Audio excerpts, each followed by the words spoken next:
La Sociedad Española de Radiodifusión presenta... Ser... ¡Viva la radio! Podcast. Siempre. Comienza en la cadena SER, Ser Aventureros. José Antonio Ponseti.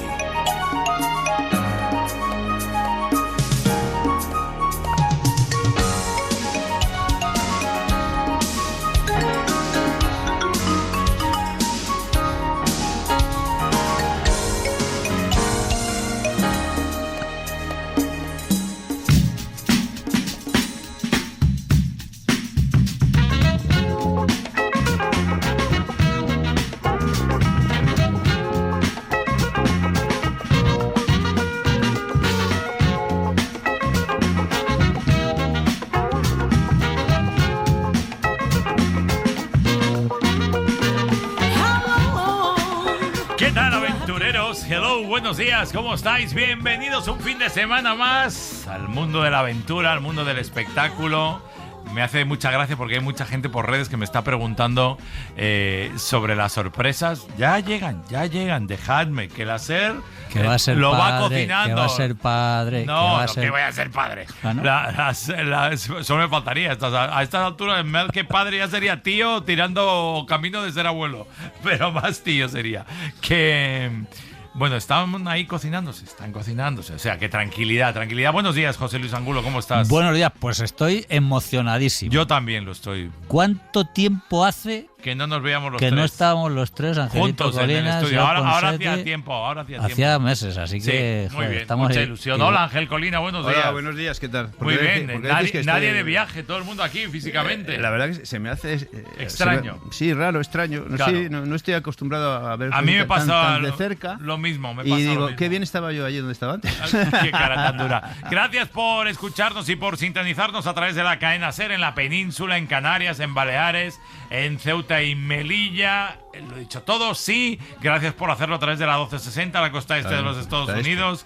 Estamos felices no solo de eso, sino que ya, y esas serán algunas de las sorpresas, nos están llegando ofertas, porque nosotros somos así. Nos están llegando ofertas para hacer programas en directo en distintas poblaciones. ¿Esas son las sorpresas? Esta es una de ellas, en las que iremos apareciendo. Iremos apareciendo en distintas poblaciones, que por cierto, ahí por cerca de tu tierra, por ahí. Te tenía yo que preguntar por esa zona. Sí, vamos por ahí. ¿Picos de Europa igual? ¿Por cerca de Picos? Por ahí hay cosas, por ahí están saliendo cosas. Haremos como cada año una parada oficial en Benasque, no sé si será a finales de noviembre, antes de que te vayas. Ojalá. Antes de que te vayas. Porque además hay que comprar ahí la lotería de Navidad, que la compramos. ¿Cuándo se va de vacaciones, José Luis? Es verdad, ¿tú cuándo empiezas no voy a dices? contestar porque esa pregunta ¿A Chile me cuándo irrita. te vas? A Chile me voy a 1 de diciembre, el 2 de diciembre. ¿Y vuelves en marzo? Y vuelvo a finales de marzo. Vale, o sea que hay que hacer a finales de Pero noviembre. antes Benasque. de eso verás. tengo varios viajes. ¿A dónde te vas? Me voy a Angola 2 semanitas, luego vuelvo, estaré unos días. O sea, la semana que viene estás en Angola. Claro,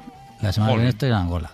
Luego vuelvo, estoy unos días en España, luego me voy a un viaje ya profesional con gente, con un grupo, me voy a unas zonas raras de la India, 3 estados, Meghalaya, Sandhya, Arunachal Pradesh, vuelvo, estoy unos días en España, me voy a Yunnan, la zona de China, que no he vuelto desde la pandemia, Yunnan, Laos, vuelvo un par de días para comprar turrón para los familiares chilenos, Benasque. y menaje y me voy para Chile. Bueno, la verdad que tiene De verdad, para los que le lloriqueáis en agosto, de ay, pobrecito, que está haciendo el mes de agosto. Pero luego tú y yo aguantando la vela ahí. Claro. Bueno, lo que tú digas. Si no, pero hay que explicarle a los oyentes que el timón, luego. Claro, hay que explicarle. Hay que explicar a los oyentes que esto es un acuerdo que realizamos hace ya muchísimos años, que somos el único programa de la radio española de viajes y de no viajes que no cortamos en verano y llevamos 30 y pico años ininterrumpidamente. Cuando uno está de vacaciones, otros viajan. Cuando uno están tocando las narices, los otros curran. Pero es verdad, tú te vas de vacaciones a Chile. Sí. Bueno, a no Chile, te vas a sí. Chile, no vamos a decir de vacaciones. Sí, te no, vas pero a luego Chile. allí hago cosas. Y curras también. también. Curro. Estás currando. Hombre, yo en las vacaciones he estado currando. Somos un equipo que en vacaciones curra. Claro, yo he terminado mi tercer libro y ya te contaré. Exactamente. Atentos porque el que viene es muy de ser aventureros, ¿eh? ¿Ah, sí? Cuando éramos pilotos se titula. titula. Ya no digo ¿Cuándo nada éramos? más. ¿Cuándo éramos? Cuando éramos ¿Te vas pilotos. a titular así, no? Sí, te lo prometo. ¿Ah, sí? Cuando éramos pilotos. ¿Y por qué ese título? Ya, porque ya te lo contaré. Venga, venga. No, es que En se me- enero, me si todo parece- bien, me sale. parece raro ese La, título. por- en la enero portada, sale- la portada, Ya la sé por qué, portada, ya sé por qué. la Mira. portada creo que es el carnet de conducir, el primer No, carnet de conducir no, de no, no. Ponseti. Cuando de éramos Ponseti. pilotos tiene que ver, La portada es un desierto, no te digo más. tiene No me que ver jodas. con la tecnología. No, Lo tengo ya en la verás. punta de la lengua, lo tengo en la punta de la lengua. Vamos a ir saludando al resto del equipo. Don Chema Rodríguez, ¿qué tal estás? Muy buenos días. Yo creo que en nuestro caso se debería llamar cuando éramos pelotas. ¿vale? Pelotas serás Sí. tú, porque no has Sí. sido pelota en este programa en la vida, cara dura. Sí, no, yo no me refiero a mí, yo me Ah, refiero al señor ah, Angulo, Ángel. por ejemplo. Claro, no, sí, No, me refiero a bueno, nosotros, José Luis, a José nosotros Luis, con José Luis, Angulo. Lo único que he dicho es que voy a viajar y me llaman pelota. No, o sea, no me este refiero, ataque no. gratuito a un compañero. No ha sido nosotros con José Luis, no al revés, me lo he expresado mal. Cuando él está de jefe, pues ejercemos el peloteo durante el verano. Claro, claro. Qué vergüenza. Bueno, a ver, hoy, ¿dónde estás, por cierto, antes que nada?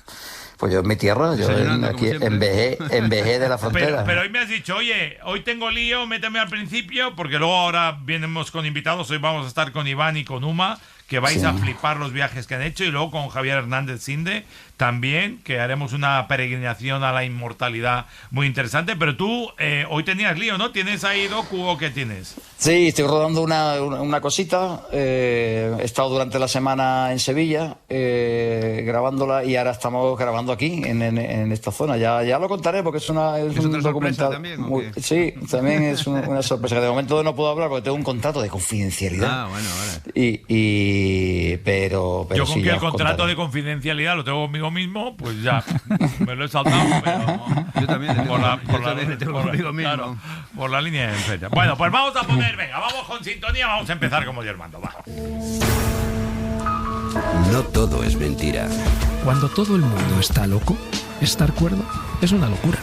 Con Chema Rodríguez y todo su equipo. Bueno, al equipo hoy nos has pedido deberes, a todo el equipo. Sí, cosa rara, porque sabes que yo esto no suelo hacerlo. No, Y- no, y- te lo trabajas tú solo. Te pones normalmente. deberes y le haces el Y- programa y ya está. Él da el título y nosotros a currar. Claro. Venga, todos Claro, rajando, y este- venga, y zascas. y No, a mí eso es que Sin desde piedad, desde sin que me ha piedad. llamado pelota se va a enterar ahora. Bueno, a ver, cuéntame. Yo no he preparado nada. Y esta semana además, porque por lo menos en otras ocasiones pues yo hago el trabajo previo y luego os pongo otra vez. Esta semana el trabajo previo también lo ha hecho José Luis, porque todo surge de un artículo que él sube a nuestros chats, el que tenemos de Ser Aventurero, de WhatsApp, Sí. y sube un artículo durante esta semana que leímos todos.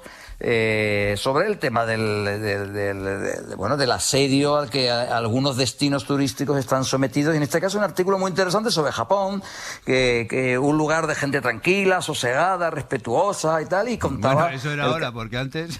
Eso es Claro, ahora. bueno, sí, la cultura japonesa sigue siendo así, ¿eh? Es decir, sigue siendo gente tranquila, sosegada y respetuosa. Y en el metro de Japón, por ejemplo, cuenta el artículo que los japoneses, por ejemplo, van en silencio, está prohibido hablar por el móvil, y sin embargo, cuando llegan los turistas, pues aquello se convierte en un estruendo. De hecho, han prohibido hacer fotos en algunos lugares y tal. Entonces, cuando leí ese artículo pensé, vamos a darle la vuelta. Es decir, esto es un poco lo que molesta de los turistas. Pero ¿qué nos molesta a los turistas cuando vamos a los países? Es decir, cuando llegamos a ciertos lugares y en ciertas culturas, ¿qué nos molestan de estas culturas locales? ¿No? A mí, por ejemplo, yo os hablo de lugares en los que he estado y donde he sentido, por ejemplo, pues en China me imagino que seguirá habiendo, pero la costumbre de estar permanentemente escupiendo, ¿no? Vas por la calle, vas en el metro, De hecho, cuando se celebraron las Olimpiadas, en China prohibieron el que se pudiera escupir, lo cual era bastante complicado. O una costumbre que hay en la India. Yo en China, perdona que te interrumpa, yo en China recuerdo además, aparte de esa costumbre, los mercados estos que vendían bichos de todo tipo para comer, bueno, eso es otro, se te ponen los pelos de punta, ¿eh? Eso sí. Claro, pues eso es el paso que yo os iba a dar ahora, porque yo lo que quería era que yo termino con las dos cositas que a mí particularmente me han molestado, y ahora quiero para que vosotros contéis qué os ha molestado. Eso que cuentas está muy bien. Es decir, por ejemplo, en la India, en Birmania, pues toman una cosa que se llama betel, que es una mezcla de tabaco con nuez moscada, que lo mastican y produce unas secreciones de color rojo que están permanentemente también. Esto es algo más que escupir, esto es casi vomitando sobre las aceras, y te encuentras las calles teñidas de rojo, ¿no? Y es verdaderamente, yo como alguien que no pertenece a esa cultura, me parece una cosa repugnante. O cuando estuve con los huicholes, los famosos huicholes, ellos viven alegremente y sin ningún problema en torno a una suciedad terrible y permanente, bolsas de plástico, desechos de todo tipo que no recogen, no queman y no les importa. Es decir, viven con toda naturalidad rodeados de toda esa suciedad, ¿no? Entonces, a vosotros, en vuestro caso, ¿qué os ha molestado en vuestros viajes cuando habéis llegado a sitios que os ha pasado esto? Mira, le voy a dejar ahora mismo a José Luis y a Ángel. No es una cuestión de molestar, es quizá ese choque tan brutal de culturas, ¿no? Yo recuerdo, por ejemplo, en Indonesia, que ellos me ofrecían como un manjar exquisitísimo murciélago gigante, que los cocinan ahí como los pollos, y yo era incapaz, o sea, a mí me daba una aprensión. Mira que yo he comido de todo, he comido bichos a cual más raro, pero aquello lo teníais que ver, o sea, era tremendo, ¿no? Y me imagino que vosotros habéis estado en movidas así. Pues mira, también. una va también de gastronomía, y muchas veces lo que nos complica, la hospitalidad que nos dan. Claro. Precisamente, desierto del Sáhara, Mauritania, llegas ahí a medio de ningún sitio y bueno, encuentras una tienda, te sale allí un señor, y por aquello de que, joder, somos muy hospitalarios, qué alegría que estéis por aquí, no sé qué, pues te saca un media calabaza, que por supuesto no se había lavado desde que se fabricó, llena de moscas y con leche de camella, que por supuesto aquello, bueno, no sé si lleva media hora o 2 meses, pero por supuesto no había aguantado y te la ofrecen como un gesto de hospitalidad. Y bueno, pues tú, claro, dices, coño, pues no le voy a decir a este hombre que no, que seguramente me está dando lo que mejor tiene. Entonces, vamos a ver. Sabiendo además que en Mauritania lo que menos hay son retretes. Entre otras cosas, claro. Efectivamente. Y bueno, pues das un sorbito, te dicen que está muy rico, no sé qué, te la bebes encomendándote a todos los santos para que no te pase nada. Entonces, bueno, hay veces que esos gestos que son de agradecer y que nos encantan a los viajeros, pues a veces tienen su parte oscura. Y la otra, y termino, pues también relacionado con China, como tú decías, Chema. En China hace muchos años, no sé ahora, pero hace muchos años, hoteles sencillos, de mochileros y tal y cual, pues los retretes no tenían separación. Es decir, tú, pues fueras a hacer pis o fueras a hacer pos, pues estabas allí en cunclillas o de pie y por supuesto veías al que tenías izquierda y tenías derecha. No existía la privacidad. Y yo me acuerdo en concreto, pues en uno que me acuerdo, pero vamos, ha habido tantas ocasiones, en Lhasa precisamente, pues estás allí haciendo lo gordo, como se suele decir, y a izquierda derecha un chino, y te miraban así, y ¿Where are you from?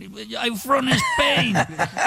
Era kafkiano, o sea, porque te lo juro, mientras estás haciendo lo tuyo, porque no había nada, ni ladrillos, ni tabiques, nada de separación. Entonces, bueno, al final era absolutamente acojonante, era lo que era. Para cagarse, Para cagarse de risa, Bueno, yo creo que, a ver, yo no diría me molesta.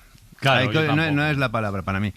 O sea, a mí, yo para por mí ejemplo, era un shock, lo que hay yo... shock, y hay cosas que dices tú, si no te gustan, te puede decir el tío, pues no vengas, ¿sabes? Claro. No te gusta lo que tengo aquí, Pues vengas. no vengas. Es así. Pero, por ejemplo, lo que hablábamos antes, creo que era en Bolivia, las indígenas nos preparaban una sopa, ahí cuando fuimos con la ruta, y me acuerdo que el vegetal lo metían en la boca, lo masticaban. El y luego, masato. El masato, y luego, claro. luego lo echaban en el echaban agua ahí, y tal. claro, te lo y echaban bueno, masticado. y como había hambre, pues no te ponías a pensar en Ya, eso. pero hervía, luego ya con los y años, hervía. cuando lo he pensado, he dicho, menos mal de lo que me... Claro, hay de lo que decir a los oyentes, que a lo mejor no lo saben, que precisamente la saliva es la que fermenta Fermenta. eso, y al final se convierte en Pero es que, alcohol, claro, pero que claro. Estábamos con Miguel de la Cuadra y sabes que a Miguel le encantaba. A ver, muéstrele cómo lo hace y tal. Y entonces, claro, las señoras me lo metían ahí, masticando y no sé qué, y luego lo cogía y lo estaba allá. Claro. Hombre, y luego era eso, era el desayuno que nos estaban preparando. Claro, O sea, como en Mongolia, ahí en mitad de los nómadas, la famosa leche esa que te ofrecían, que olía horroroso. Bueno, y que era fuerte. Y que era fuerte, como no un lo tiro, siguiente. de camella. Claro. No sé si era de camella No, o de Jack. era De Jack. Estamos vivos de milagro. Efectivamente, total. Y lo de Haití, por ejemplo, la suciedad en el barrio de la Cité du Soleil. Pues, ¿qué vas a decir allí? Pues, ¿te molesta? No es que te molesta, es que dices tú, ¿cómo puede vivir esta gente aquí con estas condiciones? Claro. Porque todo iba allí, todo era delante de la puerta, todo lleno de bolsas de plástico, de suciedad, de todo tipo. Y dices tú, ¿cómo se puede vivir así? Pero, ¿qué haces? Ahora que dices de suciedad, y luego vamos a hablar con una persona que conoce bien el país. Os voy a dar un minuto la más, última, de la India. Normalmente tú cuando ves en la mayoría de los países barrer, se barre hacia afuera. O sea, la suciedad. Bueno, yo he visto sitios en India donde barren para adentro. ¿Ah, sí? O sea, barren de la calle hacia la casa. Que vamos a ver. Pero bueno, claro, es que India es incomprendible, ¿entendés? Bueno, pues barren para ¿Cómo adentro. era eso? A ver quién Sí, tenía está la casa barriendo. más Entonces, sucia. pues sí, debe ser que coleccionan basura, tío. Entonces, Madre bueno, mía. pues... En fin, pues eso era un poco tu idea, ¿no? De que lo que te ha hecho tu equipo, básicamente. Eso es. Una semana más, pues habéis hecho Te vuestro digo una trabajo, muy cosa, bien hecho. Chema, hay algo que sí que me fascina y ojalá que aquí se aplicara, pero es imposible. El no llevar el teléfono en el metro o en el tren, eso me parece que es el Bueno, Japón. hoy he dicho yo, Por ley. y lo voy a decir. Dilo. Cuidado, No, no ha sido hoy, ha sido esta semana en el metro. Sí. Venía en el metro y una chica, hablando por teléfono, bastante fuerte. Y ya empiezas ahí, ya te empiezas a poner un poco así, se te mueven los Tenso, hombros, tenso. se empieza a tensar. Y viene una segunda, hablando pero ya más fuerte que la que tenía al lado. Y me marcho. Digo, joder, con los putos Ángel, cuidado. Bueno, me voy y hay que me aparecen otras dos personas Con teléfono. con teléfonos ahí. Pero bueno, pero esto... Te persiguen. Entonces lo de Japón, o sea, me parece Está maravilloso. contratado. Sabes que eso lo contratamos nosotros para Me fastidiarte parece la vida. maravilloso. Y luego ya... molesta. Sí que me molestaba mucho, ya termino rápido. Venga. Es cuando intentaban engañarme en los viajes, en las aduanas, los militares que intentaban, venga, si quieres el visado tienes que darme, ponían la mano Claro, así. mordidita Eso un sí poco. que me molestaba. Bueno, Ay, eso era parte del tiempos. paisaje del paisanaje. Totalmente. Chema, cuídate, un abrazo muy fuerte. Oye, venga, un beso a todas. Chao. Adiós, guapa. Adiós, bonita.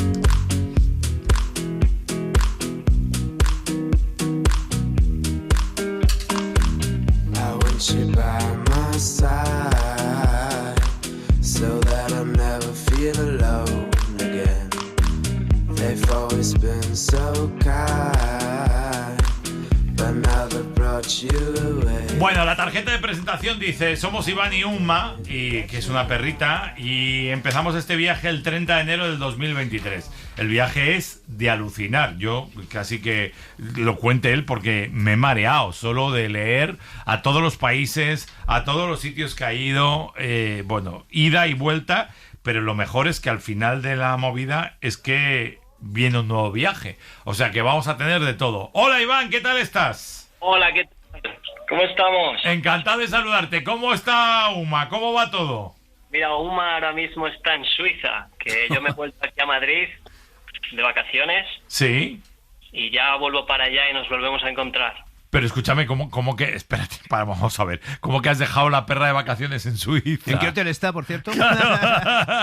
¿Cómo es eso? A ver, explícanos eso. Yo llegué a Suiza en mayo y me puse a trabajar. Sí.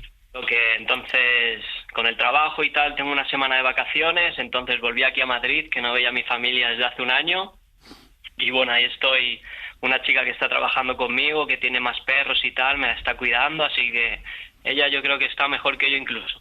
Qué bueno. Y entonces, ahora te toca marcharte de nuevo. O sea, habéis terminado una parte de... La primera parte de aventura, que es esta que he dicho yo, que es alucinante, que ahora nos la cuentas, que ha sido 1 millón de sitios. Luego te has ido a trabajar en tienda suiza para hacer caja, ¿no? Para luego seguir viajando el nuevo proyecto que tienes en puertas. Eso es, sí. Yo ya termino finales de octubre, yo ya estoy de nuevo en la bicicleta. Claro, yo he vuelto aquí una semana y después vuelvo y continúo trabajando, que estoy en una hípica con caballos y tal. Qué bueno. Bueno, pues empecemos al revés. Venga, ¿a dónde vas a ir o a dónde vais a ir, Uma y tú? Ahora, ¿cuál es el próximo viaje? Prácticamente yo lo que tengo en la cabeza es recorrer todo el mundo, o sea, pero lo que sí que vamos a hacer es, después de finalizar con este trabajo, iremos lo más rápido posible a Turquía, me refiero con trenes, ferries y tal, porque fue donde lo dejamos la última vez, que se nos acabó el dinero y tal, y yo volví a Suiza. Y después sería pues recorrer por el sur de Turquía, visitando distintos lugares como la Capadocia o cosas así, y después entraremos por Irán. En Irán tengo como 2 destinos, como 2 direcciones posibles a las que puedo ir, que sería por el norte, por Turkmenistán, Kirguistán, Uzbekistán, hacia Mongolia, luego entrar a China y bajar todo hacia Tailandia y todo eso y después vuelta, o de Irán entrar por Pakistán, India y llegar a los Himalayas. Me encantaría visitar los Himalayas, es por eso que estoy pensando un poco cómo hacerlo. Vale, siempre estás hablando en plural, pero nos decías que la perrita que está en Suiza, ¿tú crees que le hará mucha gracia abandonar Suiza para irse ese lugar a estas perrerías? Muchísima gracia, yo creo, le va a gustar un montón, porque ahí está bien, está todo el día conmigo, pero ella lo que le gusta es la aventura y la no rutina. Se parecen a sus dueños, los perros, siempre lo dicen. Claro que sí. Oye, cuéntales, antes de que pregunte Ángel, cuéntales a los oyentes cómo conociste a Uma, porque tiene una historia eso también. Sí, tiene una historia. Yo no recuerdo cuándo fue, si en septiembre de 2021, creo. Yo ahí fue cuando terminé mis estudios y cogí la mochila y me fui sin un rumbo fijo. Primero cogí un bus hacia Bulgaria, que eso es otra historia también, 3 días en el bus, os podéis imaginar. Y bueno, fui moviéndome un poco por esa zona, después bajé a Grecia y tal, y bueno, llegué hasta Turquía con una caravana de unos chicos que me encontré y tal. Y bueno, llegué al sur de las montañas, al sur de Turquía, en las montañas, y había ahí como una familia, ¿no?, española que también viajaba en coche y todo eso. Y el perro que ellos tenían, casualmente, tuvo cachorros, pero los tuvo en España, por lo que se atravesaron toda Europa con los 5 cachorros. Todo esto empieza cuando yo entré a Turquía, hay un montón de perros callejeros, y claro, viendo esas situaciones y tal, estando con los perros, pues como que te entra eso, ¿no?, de, joder, ¿cómo sería viajar con un perro? Yo en este punto no sabía nada de Uma, no sabía que existía. Entonces llegué a la montaña yo solo, me encontré a esta familia. Claro, yo vi a los cachorros y es mi momento. O sea, me enamoré de los cachorros en general. Después surgió que yo metí la mano en la caja donde estaban y el primer perro que vino fue Uma. Y fue el que escogí. Qué bueno. Oye, Iván, yo te quería preguntar 2 cosas. Una, supongo que tu viaje lo finanzas trabajando, puesto que veo que estás trabajando, has estado en Suiza. Pues sí. Digo, no, bueno, sí, estuviste trabajando en Suiza. Sí. ¿Y cómo te vas a financiar el viaje? Por una parte. Y por otra parte, tengo una curiosidad, es ¿cuánto tiempo has estado preparando este viaje? Porque veo que tienes mucha información de países por los que vas a pasar, por dónde vas a pasar, las rutas que vas a tomar y todo eso. ¿Cuánto tiempo has estado montando el viaje? ¿O cómo te organizas para organizar el viaje? Después de que pasó esto con Uma, yo estaba en Turquía y bueno, nos volvimos en un coche que nos dejaron hasta España. Yo prácticamente ahí fue cuando empecé a organizar el viaje, porque fue como un evento grande en mi vida que me cambió el hecho de tener un perro. Ya no puedo viajar con mochila, en trenes es más difíciles. Entonces, lo que tardé básicamente en preparar el viaje fue un mes. Uh-huh. Y a todo esto, Uma seguía siendo un cachorrillo. Claro, Uma tenía 2 meses cuando estaba en España. O sea que, claro, yo lo que digo es que se prepara el viaje en el mismo viaje, en el mismo camino. Claro. O sea, yo pretendía llegar a Turquía y volverme, pero el camino te va cambiando las ideas y tal. Y cuéntanos un poco, porque yo lo he dicho, empezaste a subir y a bajar, es que ha sido un montón de sitios, lo de Turquía es una anécdota. Sí, yo empecé en Madrid y después me bajé al sur de España a pasar ahí un poco el invierno. Y como a marzo o así ya subimos toda la costa de España en bicicleta sin coger trenes ni nada. Y claro, yo salí de Madrid y era invierno, hacía -4 grados, con un cachorro de 2 meses. O sea, eso fue una película también. Y claro, después dimos el salto a Europa, lo que es Francia, Suiza, Alemania, y lo más al norte que llegamos fue República Checa. Y después todo bajada por Hungría, Serbia, Bulgaria, hasta llegar a Turquía, hasta la Anatolia Central. Oye, generalizando, Iván, obviamente, digo generalizando, pues los turcos son de una manera, los indios son de otra, los pakistaníes son de otra. ¿Los perros también tienen diferente personalidad dependiendo de los países? Es decir, ¿tú notas diferencias cuando tu perrita interacciona con un perro en Turquía o en Bulgaria? ¿O digamos que el mundo perruno es más similar y, por decir, algún dálmata en España es más o menos igual que un dálmata en Suiza? No. O sea, se nota mucho cuando mi perra está en España o cuando está en Turquía. En España, por ejemplo, si ve un perro, va a ir a olerle. En Turquía, espera que el perro venga a ella, porque ella sabe cómo son allí. Impredecibles. Entonces, en Suiza o en España o en Francia, ella va tranquilísima, pero si se aparece un perro en Turquía, espérate a ver qué quiere, ¿no? A ver quién es. Porque en Turquía ladran a todo, y si apareces con la bicicleta un poco rápido, te empiezan a ladrar. Son buenos, pero es otro tema. Qué bueno. Qué curioso. Muy bien. Oye, la gente que quiera seguir tus aventuras y las de Uma lo puede hacer a través de redes, ¿no? Sí, de hecho ahora voy a empezar a ponerme más serio, a subir todo el viaje, pero me pueden seguir. Se llama On the Life Way, On the Life Way, sí, y una barra baja al final. Muy bien. Ya empezamos a subir todo el viaje. ¿De dónde eres, Iván? Pues ahí te veremos. Por curiosidad. Yo soy de Madrid. Ajá. Pues muy bien. Se llama. Además, Madrid con Z, lo has dejado clarísimo. Sí, Madrid. Sí, sin problema. Muy bien, Iván, pues cuídate mucho y cuida mucho a Uma. Quien quiera veros On the Life, con guión bajo al final, On the Life. On the Life Way. Way. W-A-Y. On the Life Way, guión bajo, y ahí podéis ver las aventuras de Iván y de Uma. Abrazo y buen viaje. Muchas gracias. Hasta luego. Es curioso porque, en los últimos años, y lo hemos ido comentando, cada vez hay más gente que viaja con mascotas. O sea, es algo que antes era rarísimo. Todos los que hablan con nosotros, claro, hay gente con mascotas. Sí, es tremendo. Pero bueno. Más cosas. No os mováis de aquí, que ahora volvemos. Esto será Aventureros.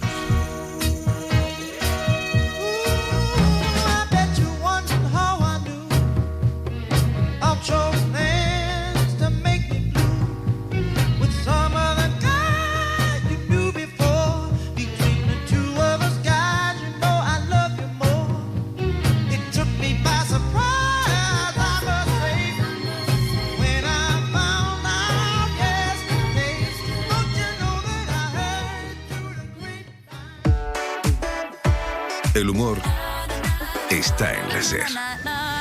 Vamos a hablar de, si te parece, de especies invasoras. Ya conocéis, por ejemplo, que habían proliferado en España el mosquito tigre, el mejillón tigre. Pues ahora, atención, Francino, porque se le une el palito de cangrejo tigre. ¿Qué dices? El palito de cangrejo tigre se une al mosquito y al mejillón. Tú lo pones en un cóctel de gambas y se come las gambas. Cadena SER, la radio con mejor humor. ¿Tienes bizcochos borrachos? Sí, señor. Pues ponle a cada uno unas gotas de amoníaco.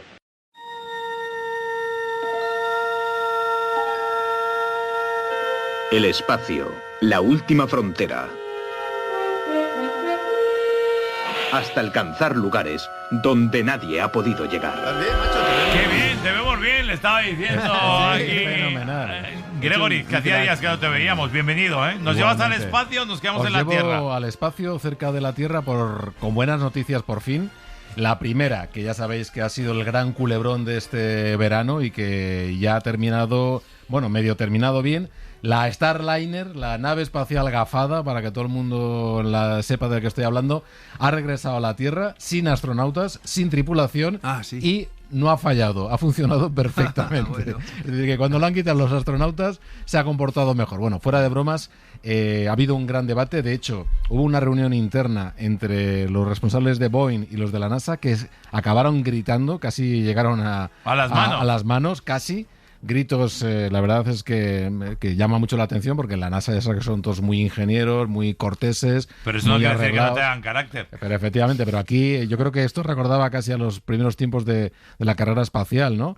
Cuando los astronautas se rebelaron porque querían mandar a un mono a hacer la primera órbita a la Tierra, y los americanos se cabrearon y dijeron que de mono nada. Que iban ellos o... Pero ¿y por qué se gritaban estos? Porque uno decían que estaba escachamado y otro no. Boeing decían que la nave estaba bien, que tenían que regresar los 2 astronautas que volaron, que despegaron, tenían que regresar con la nave, pero la NASA dijo que no se fiaban, y yo creo que hicieron bien, porque no te puedes poner en riesgo 2 vidas humanas para demostrar que una nave funciona o no. De hecho, la NASA no lo autorizó, los astronautas siguen, Sunita Williams y Wilmore siguen en la Estación Espacial Internacional. Sí, bueno, hasta febrero. No va a haber taxi, no va a haber nave de SpaceX hasta febrero, pero ellos están encantados, porque para un astronauta donde mejor se está es en la Estación Espacial Internacional, que están haciendo horas de vuelo, están haciendo ejercicios, están haciendo experimentos, están cobrando más y están adquiriendo experiencia, ¿no?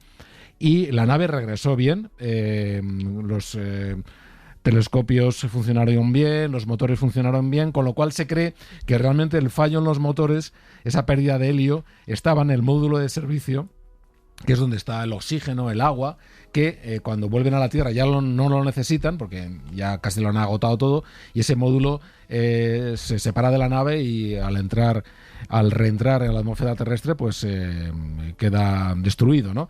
Entonces la nave aterrizó bien, y bueno, yo creo que es una buena noticia en el fondo. Dios no es lo una quiera, buena más vale noticia. que no pase nada ahora cuando bajen con la otra, ¿eh? Esperemos, pero bueno, la otra nave funciona muy bien, ha funcionado siempre bien, la de la Dragon. De hecho, la próxima semana comentaremos los últimos récords de la Dragon en la misión Polaris. Y otra gran noticia de la semana que ha pasado completamente desapercibida, menos para este periodista y menos para la cadena SER. La Agencia Espacial Europea, por fin, después de 60 años y de mandar más de 7.000 naves y satélites al espacio, ha conseguido que un satélite regrese de forma controlada a la Tierra, tras sobrevolar China, la India, toda África y Brasil. Tiene mérito, ¿eh? O sea, que nosotros no somos como ellos, que no nos me tiran extraña la chatarra. Que haya pasado desapercibida, con 70 años esperando. Para eso. Si hubiera caído sobre China, te aseguro que no hubiera pasado desapercibido tanto. Oye, es una magnífica noticia, y simplemente tener en cuenta que hay más de 2.600 satélites en desuso, algunos de ellos radioactivos, que lanzaron los entonces soviéticos, es decir, que tienen motores nucleares, con lo cual hay que tener muchísimo cuidado. Y luego, a finales de esta década, va a caer el gran mogollón, la Estación Espacial Internacional, y ya hay un concurso que ha ganado, por cierto, también SpaceX, para mandar una nave al espacio, un remolcador, el primer remolcador espacial que coja la estación y la remolque, es decir, que sobrevuele China, sobrevuele la India, sobrevuele España, lo que haga falta, pero no caiga, y, digamos, la lance, porque no es aterrizar porque va sin control la estación, y que caiga en el Océano Pacífico, en esa famosa región llamada Nemo, que es claro, en honor al célebre personaje de 20.000 leguas en viaje submarino de Verne, en un lugar que se llama Nemo, que está del Océano Pacífico, que está alejado de cualquier población, ¿no? Oye, antes de que te vayas, en un minuto, ¿tú no tienes que presentar un libro o vas a hacer alguna historia de un libro? Sí, el viernes que viene, a las 7 de la tarde, voy a estar en la Plaza de España de Madrid, en una pequeña feria del libro, pequeña pero grande, en el stand de la librería de Cercedilla, en la cual voy a firmar libros, y entre ellos va a estar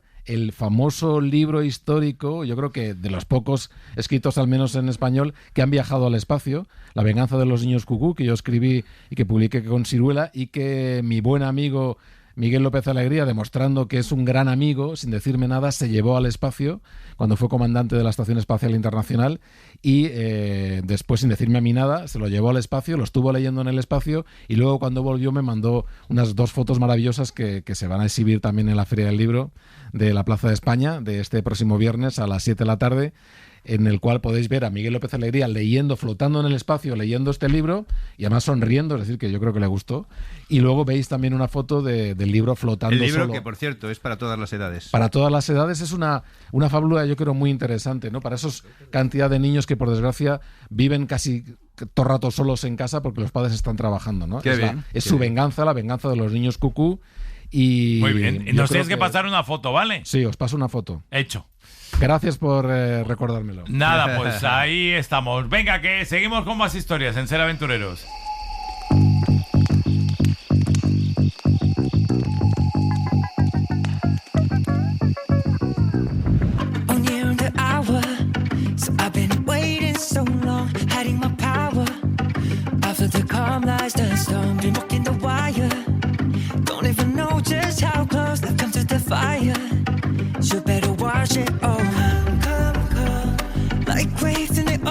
Bueno, pues vamos a seguir con más historias. El próximo invitado tiene nombre y apellido, se llama Javier Hernández Sinde, tiene un libro, Kumbamela, Peregrinación a la Inmortalidad, pero ya que esta es la sección de José Luis, pues vamos a hacer los honores como Dios manda. Ser Aventureros. Viajar desde el sofá. Los libros de José Luis Angulo. A ver, Angulo, cuéntame, ¿estás fastidiado porque querías ir a la presentación de lo de Gregory y no vas a poder porque estás de viaje? Ya veré las fotos.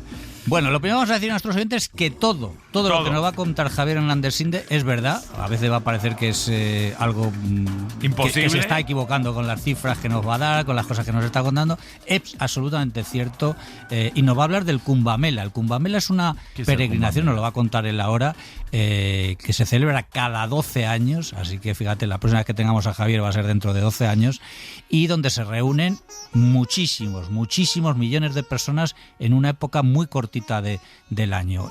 Yo he querido ir varias veces a esta peregrinación, no he podido ser, este año pensaba ir porque este año, y nos lo va a contar él también, se celebra a principio del año, enero-febrero, y Javier ha tenido el privilegio de estar allí. Ha escrito un libro maravilloso, publicado por Universo de Letras, y en ese libro nos va contando qué es el Kumbamela, qué es el hinduismo, y además con retazos de su propio viaje. O sea que el libro no es un libro de viajes, pero tiene viajes, no es un ensayo, pero sí que es un ensayo, es... podría decir una tesis sobre el hinduismo. Así que, Javier, un gustazo tenerte. No nos conocemos personalmente, eso lo remediaremos brevemente, en breve tiempo. Y cuéntanos, ¿qué es el Kumbamela? Hola, Javi, ¿qué tal estás? Bienvenido. Hola, ¿qué tal, amigos? Encantado. ¿Qué tal, José Antonio? ¿Qué tal, José Luis? Pues muy nada, bien. El placer es mío de estar con todos vosotros. Pues sí, como te comentaba José Luis, a veces las cifras, a mí India es un país que me ha interesado siempre, me parece uno de los países más interesantes del mundo y quería ir a Kumbamela hace mucho tiempo. Y en el 2019, que hubo una, en teoría, pequeñita Kumbamela, pues estuve allí y me interesó mucho. En principio era un proyecto fotográfico y se convirtió en un ensayo que no sé si es, bueno, pues un libro para analizar mejor todo lo que es la Kumbamela. Las cifras sí increíbles. Espera, no corras, sí. corras, Javi. Venga. ¿Qué es la Kumbamela?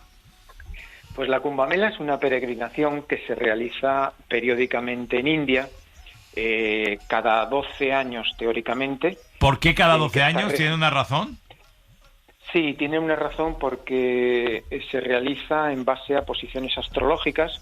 El astro principal es Júpiter, y Júpiter, la rotación de Júpiter en torno al Sol es de 12 años, el periodo de rotación es de 12 años, y eso es lo que marca las Kumbamelas importantes. Luego hay otras más pequeñas en distintas ciudades, pero básicamente lo que marca es el giro de Júpiter en torno al Sol.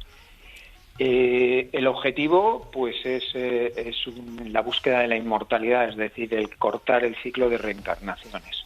Tiene unos orígenes de textos védicos, tiene unos orígenes míticos, y ese es el objetivo que mueve pues al 10% de la población de la India en esa peregrinación, que dura aproximadamente 6 semanas. La del 25, la del 2000, la del próximo año empezará el día 14 de enero y me parece que termina el 25 o el 26 de febrero.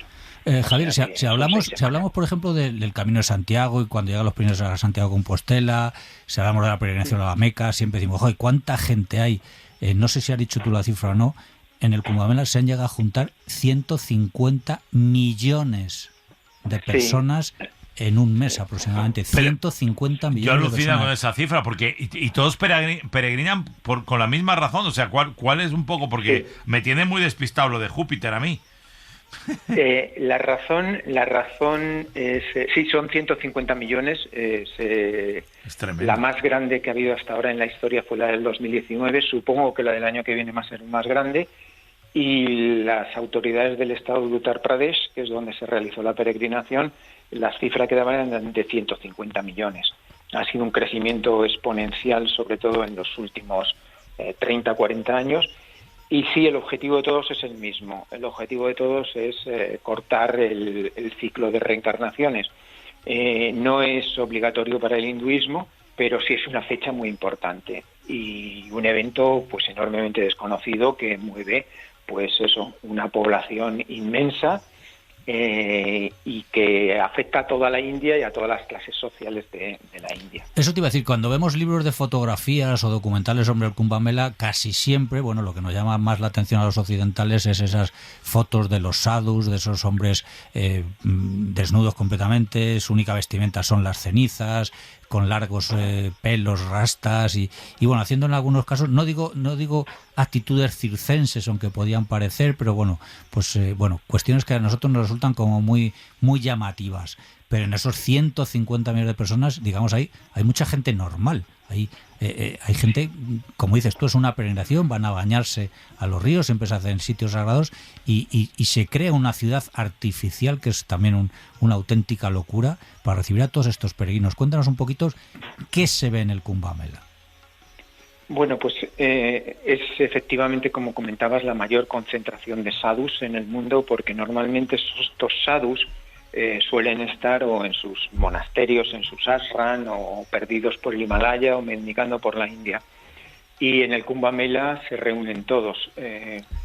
Son organizaciones que proceden de organizaciones guerreras, son monjes guerreros que se crearon un poco como en Europa, se crearon cuando se produjeron las invasiones islámicas en India, se crearon estas órdenes para defender el hinduismo y tienen un carácter militar, siguen teniendo todavía un cierto carácter militar, y los más extremos, que son los nagas, pues se mueven desnudos, con muy pocas pertenencias y cubiertos de cenizas que generalmente son cenizas de sus fuegos sagrados, de sus dunis, que representan la muerte y para recordar la impermanencia de la carne, ¿no? Oye, sí. No, sigue, termina, pero ahora te pregunto. Lo ideal para ellos es que estas cenizas procedan de una pira funeraria, ¿no? Pero esto es raro y se consigue pocas veces. Pero sí se les ve, además tienen orden de prioridad, son los primeros que tienen derecho a bañarse, y cuando se producen los 6 días de baño importante, en esas 6 semanas, van los primeros.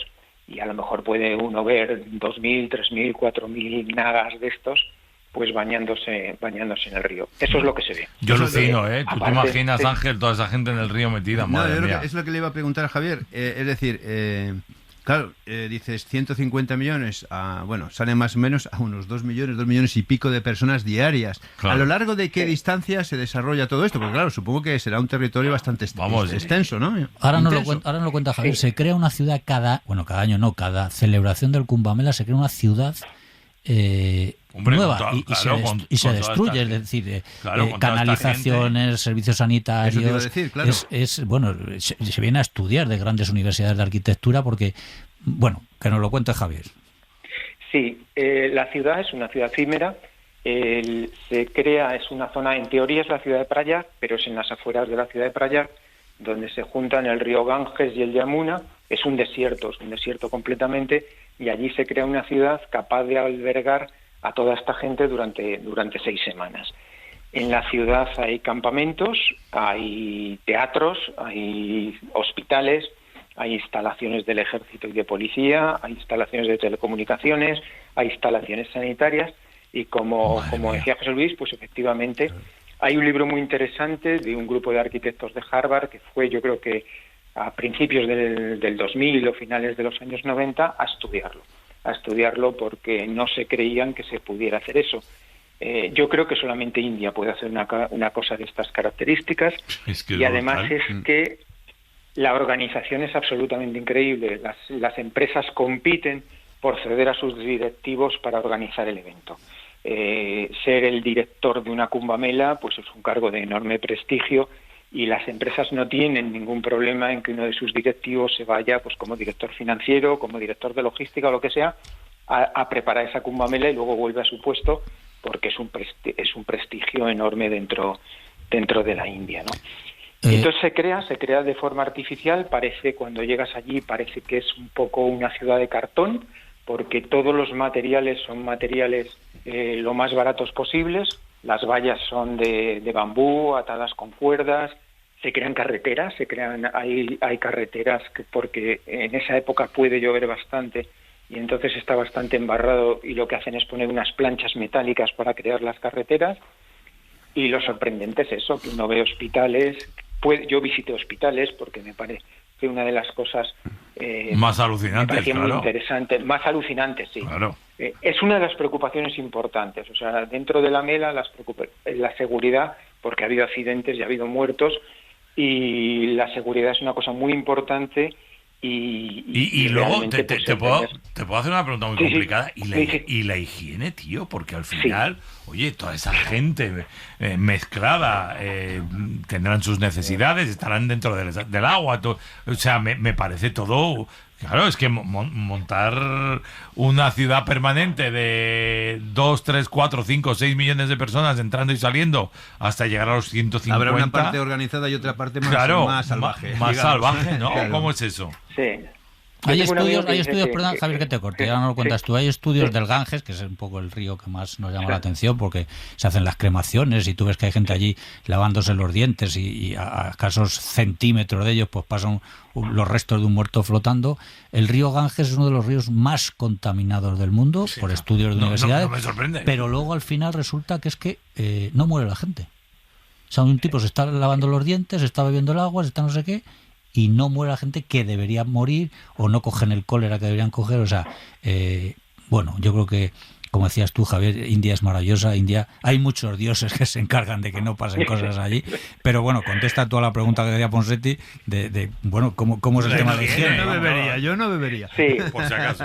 El tema de la higiene es instalan un montón de baños que luego son baños portátiles. Y es una de las cosas que realmente sí les preocupa a las autoridades, porque a partir de ahí lo que les preocupa es que se produzca una epidemia. Entonces, que ha habido años en los que ha ocurrido. Entonces, lo que ve uno pues son hileras enormes de baños públicos. Los campamentos tienen sus baños. Muchos de ellos, o la mayoría, son baños químicos, por lo tanto, tienen una organización que los limpia. Y luego lo que se ve en las calles, todas las noches las calles se llenan de barrenderos para limpiar los excrementos, pues que hay gente pues que lo hace en la calle, como ya sabemos en India, ¿no? Entonces montan canalizaciones de agua. Hay canalizaciones de agua que llegan a los campamentos y por supuesto llegan a los hospitales. Canalizaciones que quedan enterradas, porque yo creo que una cosa todavía más alucinante es que la ciudad, hasta el mes de septiembre aproximadamente, eso está inundado por los monzones y no se puede empezar a trabajar hasta septiembre, principios de octubre. Y hay que poner entre septiembre y finales de enero, hay que poner la ciudad en marcha. Claro. Por lo tanto, las infraestructuras quedan enterradas y cuando se vuelve a ver otra Kumbh Mela, se desentierran y se utilizan las de la anterior mejoradas. Javier, dos preguntas rapiditas y contestación rápida. Cuando tú estabas allí, ¿en algún momento pensaste qué pinto yo aquí? Y la segunda, en 2 palabras, ¿qué te trajiste del Kumbh Mela? A ver, la primera sí, desde luego muchas veces, porque es incómodo y tienes que estar en unas situaciones que dices, ¿qué pinto yo aquí? Pero el interés y lo que me gustaba y lo que estaba viendo y aprendiendo me compensaba con creces. ¿Qué me traje del Kumbh Mela? Pues la admiración por India. O sea, siempre he admirado India. Actualmente, el otro día The Economist publicaba un artículo sobre India. Creo que va a jugar un papel muy importante en el mundo y básicamente la admiración de India, que además creo que ha sido un país capaz de coordinar o compaginar una enorme tradición, mantener sus tradiciones con una modernidad y con una capacidad de organización y de tecnología, cosa que, por ejemplo, China perdió hace mucho tiempo. Y perdió también el liderazgo. Ya India es el país más poblado del planeta. No tenemos tiempo para más, Javier. Un gustazo hablar contigo. Kumbh Mela, peregrinación a la inmortalidad, universo de letras. Y estaremos muy atentos este año 2025, mejor dicho, el año que viene, esos meses de enero, febrero, cuando se va a celebrar otro Kumbh Mela. Y a ver si bate el récord de esos 150 millones de personas. Como para perderte por ahí. ¡Un abrazo enorme! Un abrazo enorme. Hasta luego. Gracias, amigos. Hasta luego. Chao.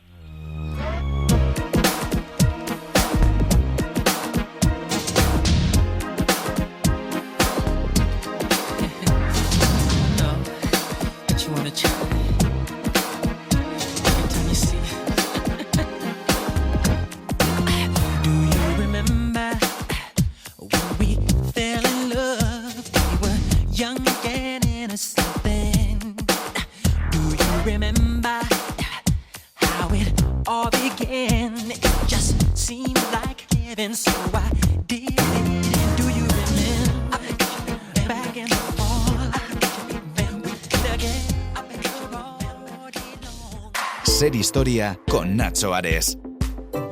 Jesús Callejo, vamos a hablar de uno de los personajes más singulares, ¿no? Por ese halo de leyenda, de misterio, de singularidad que rodea a la denominada papisa Juana. Queda muy bien, ¿no? Eso que en la Edad Media, en fin, el mundo religioso católico del Vaticano, que siempre se ha caracterizado por su machismo, pues que se hubiera camuflado una mujer, ¿no? Que estuviera disfrazada de hombre, que fuera muy erudita, que tuviera mucho carisma y que con el tiempo pues la convirtieran en papa y que, bueno, pues la mala suerte de que queda embarazada y tiene un hijo en una procesión y ahí parece que se descubre todo el tinglado. Pues a día de hoy todavía sigue coleando, tanto los que consideran que existió pero que fue camuflada y fue censurada, como aquellos que consideran que nunca existió y que no deja de ser pues una artimaña más contra aquellos que están en contra de la Iglesia Católica. Las curiosidades, misterios y enigmas de la historia en Ser Historia con Nacho Ares. Siempre que quieras en Ser Podcast. Vayas donde vayas, Cadena Ser. ¿Pero es que me has olvidado? Pues yo. Sí, ya has olvidado aquellas noches de junio en la Riviera cuando los dos contemplábamos el cielo. La noche que bebí champaña en tu zapato, 2 litros. Hubiera cabido más, pero llevabas plantillas. Make me sweat, make me harder, make me lose my breath, make me water, make me sweat, make me harder, make me lose my breath, make me water. Bueno, recta final ya de Ser Aventureros. Nos quedan un par de minutos. Contaros que esta semana leí un artículo muy interesante, que habían muerto desafortunadamente otros 4 alpinistas en el Mont Blanc y ya van 10 este verano. Y es que los franceses han dicho que ya el problema es un problema serio, y es que se les está cayendo a trozos la montaña. Son trozos de hielo que, debido al calentamiento global, no hay manera de que se sujeten, y eso se lleva por delante todas las expediciones que están intentando subir. Desafortunadamente a estos también les pilló una situación de mal tiempo, que los atrapó. Eran 2 italianos y 2 coreanos y no lo contaron, ¿no? Hemos perdido a 2 españoles también este verano, así que cuidadito con todo lo que está pasando en la montaña. ¿Qué me quieres decir, José Luis? No, que sí, que la verdad es que otro de los datos de que el calentamiento global, sea quien sea el culpable, pues es un hecho. Oye, pero te voy a decir otra cosa. En Picos de Europa, 2 muertos. Bueno, la señora herida, el marido muerto, una pareja de alemanes, y un alpinista también muerto por desprendimiento de rocas. Claro, es que está la montaña muy delicada. Y estos días, por ejemplo, que ha llovido mucho en altura y tal, hay que ir con cuidado, porque hay zonas en donde crees que antes pisabas y no pasa nada, y ahora te vas para abajo. Totalmente. Pero bueno, lo vamos a ir dejando aquí. Tú la semana que viene desde el Angola. Eso. Iba a decir el Congo también. Intentaremos a ver cómo ¿Vas de vacaciones, Angola? Bueno, voy a curiosear. ¿Y para dónde vas? ¿A algunos lugares? Pues entro por Namibia y y luego ya pues movernos por allí. Vamos a ver, Angola ha vivido... Tienes 30 segundos, ¿eh? Pues Angola ha vivido del petróleo, sigue viviendo del petróleo, pero ha descubierto que países que están al lado de él, como Namibia, como Sudáfrica, como Botswana, viven muy bien con el turismo. Y han pensado, coño, si nosotros tenemos los parques nacionales, tenemos los escenarios, vamos a empezar a potenciar el turismo. Han dulcificado mucho el tema de los visados y intentan tener una incipiente industria turística. Es a lo que voy, a curiosear, a ver cómo está aquello y si realmente merece la pena, que seguro que sí, viajar por Angola. Te llamamos y nos lo cuentas. Seguro que sí. Señor Colina, un abrazo. Un abrazo. Gracias, queridas, queridos todos. Sed muy felices. Adiós. Chao. Para no perderte ningún episodio, síguenos y suscríbete en la aplicación y la web de Cadena SER y en la plataforma que prefieras. Cadena SER. La radio.